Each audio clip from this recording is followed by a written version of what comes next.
Hello friends, आज हम बात करने वाले हैं new composite mathematics class 5th means R S Agarwal. ठीक है, ये न्यू आर एस अग्रवाल है। We will discuss concept of angles, जिसके बारे में हम डिस्कस करने वाले हैं, दैट इज एंगल। एंगल्स क्या होता है बेसिकली कि जब भी कोई टर्न होता है, हम जब भी कोई टर्न लेते हैं तो that is called a angle. उसको हम किस तरह से बताते हैं कि नेक्स्ट टर्न ले लेना। जैसे गाड़ी से जाते हैं ना कहीं कहीं तो बोलते हैं लेफ्ट टर्न लेना, राइट टर्न ले लेना, तो basically that is the language of angles. ठीक है, वो सब एंगल ही होते हैं। बट अब हमको स्टडी में पढ़ना है what is exactly. Okay, now here I am showing you in a book. ठीक है, ये आपकी बुक है, बुक में बना हुआ है। क्या है आप देखते हैं, एक आपका सेंटर पॉइंट है, यहाँ से एक रे गई हुई है और एक रे गई हुई है इस तरफ। ठीक है, कैसे फाइनल पोजीशन, या देखिए आपने इनिशियल पोजीशन का मतलब क्या है, रोटेशन का मतलब क्या है। देखिए आपने कोई, मैं यहाँ पर बनाती हूँ, आपने कोई एक पॉइंट लिया। ठीक है, इस पॉइंट से पहले आप ए तक गए। ओके, फिर इसी पॉइंट से आपने टर्न लिया, आप बी तक गए। ठीक है, तो इनिशियल पोजीशन क्या हो गई, जब हम यहाँ खड़े थे। ठीक है, हमें सनलाइट ले रहे थे, हम यहाँ खड़े थे, सडनली क्या हुआ, जो सन का जो सन वेव थी, ठीक है, रेज थी, सन वेव थी, वो नहीं मिल रही यहाँ पर, तो हम यहाँ चले जाते हैं और फिर बी पॉइंट से हमको सन रेज मिलने लग जाती हैं, दैट इज फाइनल पोजीशन। ठीक है, तो जो भी हम टर्न हुए हैं ए पॉइंट से बी पॉइंट तक, जो भी टर्न हुए हैं, रोटेट हुए हैं, सिंपल सी लैंग्वेज में रोटेट हुए हैं ए पॉइंट से बी पॉइंट तक, that is called rotation, that is called angles. और आपको जो ये ओ ए एंड ओ बी हैं, दैट इज क्या है, ये रेज हैं, रेज हैं। क्यों, क्योंकि इनका एक पॉइंट जो है स्टैटिक है, एंड पॉइंट है। ठीक है, तो जो रोटेशन बनता है basically that is called angle, कि हम किस एंगल से टर्न हुए। ठीक है, हम किस एंगल से टर्न हुए। तो मुझे आपको समझ में आ गया होगा, आई होप, आई सपोज आपको समझ आ गया होगा कि किसी एक पॉइंट से, एक पोजीशन से दूसरी पोजीशन पर जाना, दूसरी पोजीशन पर रोटेट करना। ठीक है, तो जो रोटेशन होता है, जो टर्न हम लेते हैं, that is called rotation. Okay, ठीक है, तो मैंने आपको यहाँ पर बता दिया था कॉन्सेप्ट ऑफ एंगल कैसे था। ये आपका, आप यहाँ पर थे, ए पॉइंट पे थे। ठीक है, ये सनरेज आ रही थी आपकी, इस तरह से सनरेज आ रही थी, यहाँ पर आपको मिल रही थी, आपको यहाँ पर धूप मिल रही थी। फिर क्या हुआ, बी पॉइंट, इस पॉइंट से धूप मिलना बंद हो गया, आप यहाँ आ गए, तो सनवेव्स आपको, सनरेज इधर से मिल रही थी। तो अब जो है ओ ए से लेके ओ बी तक जो आपने टर्न लिया, जो रोटेट किया, दैट इज कॉल्ड रोटेशन, और इसी को हम बोलते हैं एंगल। कैसे, जैसे मैंने यहाँ पर एग्जांपल दिया आपको, वॉल क्लॉक जो होती है उसमें आप देखते हैं कि यो 3 पर है स्मॉल वाली नीडल, और बिग नीडल जो है 12 पर है। तो यहाँ पर आपको टर्न दिखता है सिंपल सा, दिस इज कॉल्ड, क्या होता है, ये होता है rotation, that is called angle. तो अब जो पॉइंट है, जैसे यहाँ पर 3 से, ठीक है, 3 पर से और 12 पर से, तो बेसिकली दोनों नीडल कनेक्ट किससे हैं, एक पॉइंट से कनेक्टेड है। यहाँ पर दोनों रेज किससे कनेक्टेड है, एक पॉइंट से कनेक्टेड है। तो ये पॉइंट क्या हो जाएगा, ये हो जाएगा वर्टेक्स। क्या हो जाएगा, वर्टेक्स। ये क्या हो जाएगा, ओ एंड ओ बी, ये हो जाएंगी raise.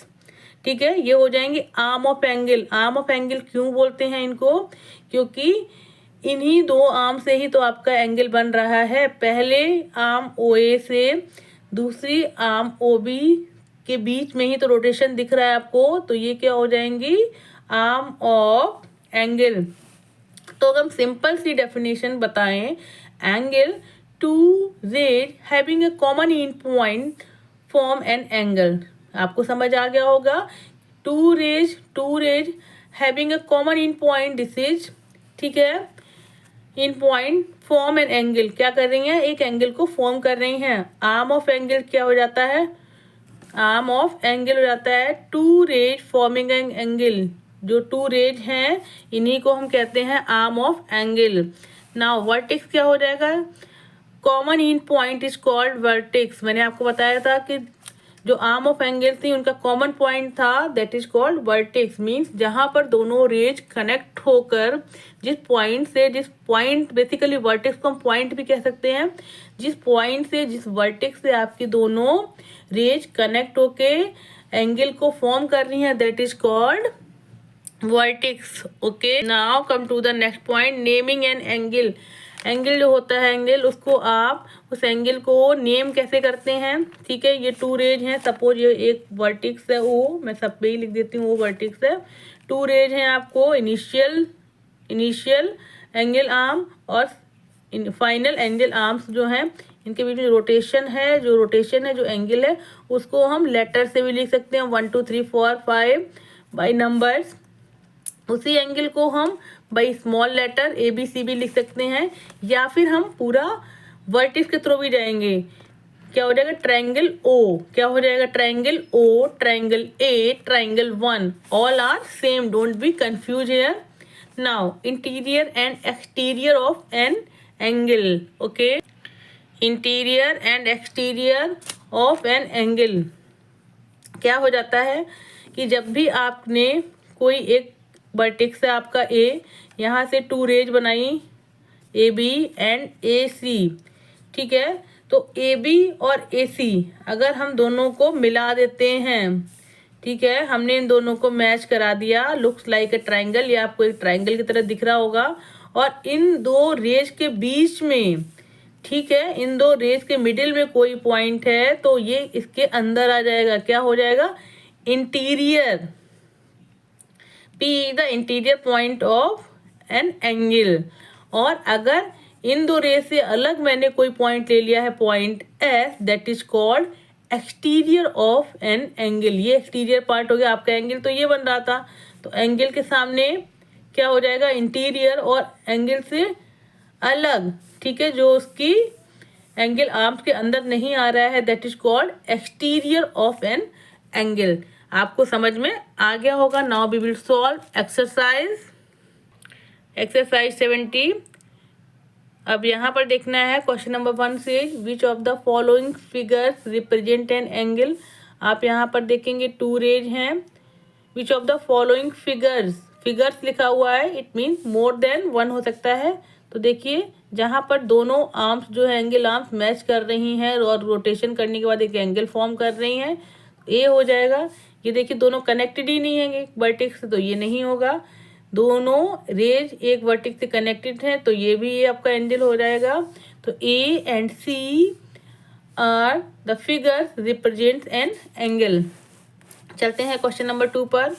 Name the angles in each of the following figures, also name the vertex and the arm of each case. ठीक है, नेम ऑफ द एंगल क्या हो जाएगा?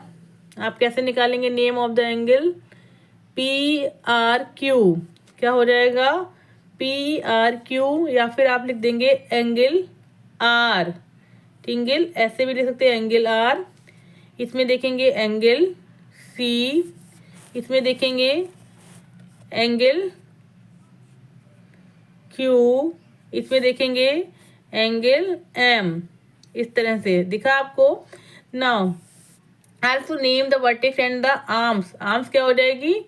RP। कैसे लिखेंगे? RP, ये हो जाएगा।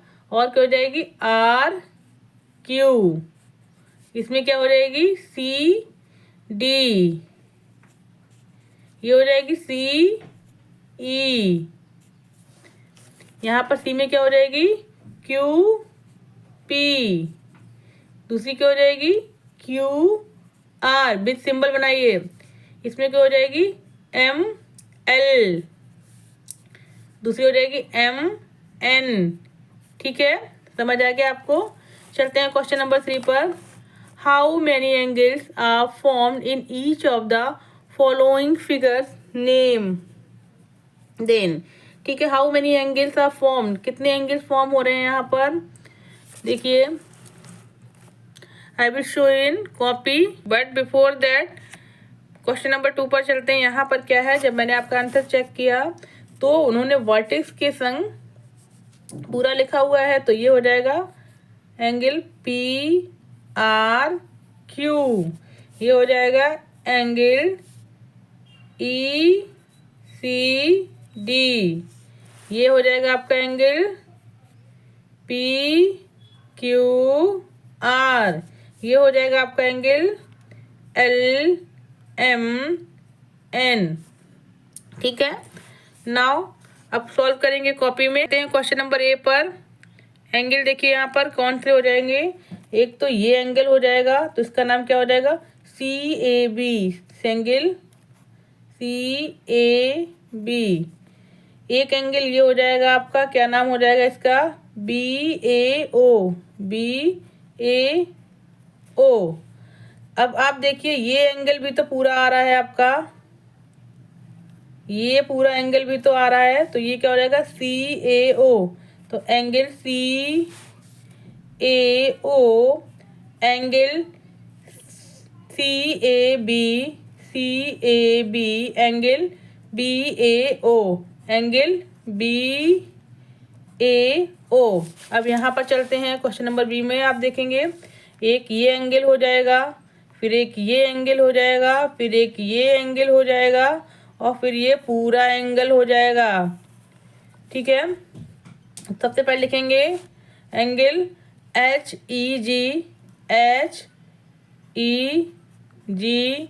फिर लिखेंगे एंगल जी ई एफ। कौन सा लिखेंगे, एंगल हो जाएगा आपका दूसरा एंगल क्या हो जाएगा, जी ई एफ। फिर क्या हो जाएगा आपका तीसरा angle, F E D, angle F E D. फिर आपका हो जाएगा angle H E D, angle H E D.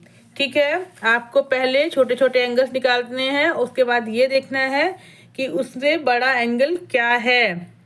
Correct, और भी एंगल बनेंगे इसमें, यू कैन सी हियर और नॉट, बन सकते हैं।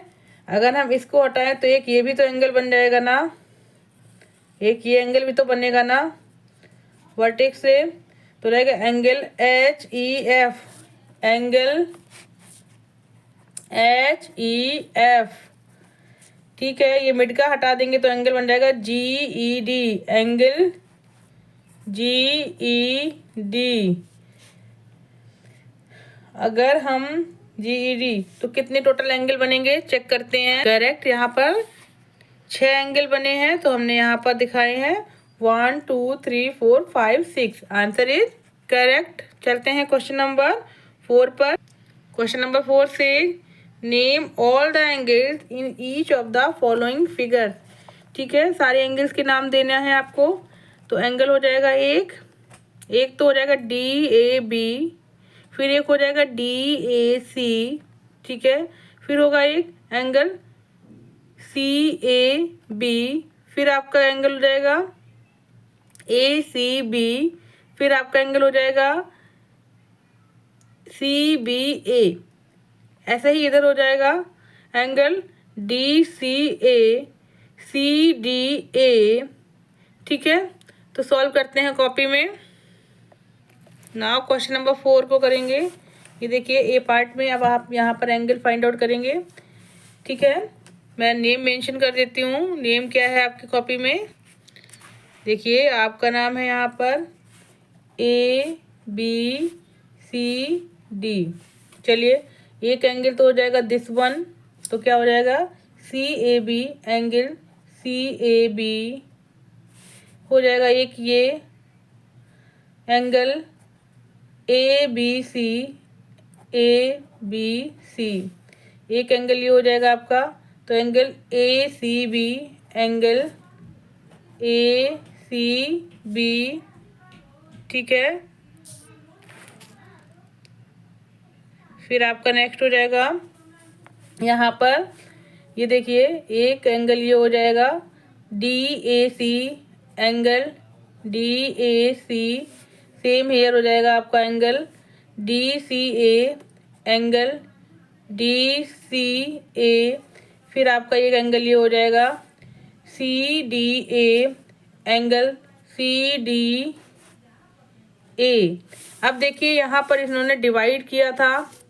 ठीक है, तो ये पूरा एंगल भी तो होगा, और ये भी एक पूरा एंगल होगा, तो क्या हो जाएगा, एंगल DCB, DCB, और ये हो जाएगा आपका एंगल DAB, एंगल DAB।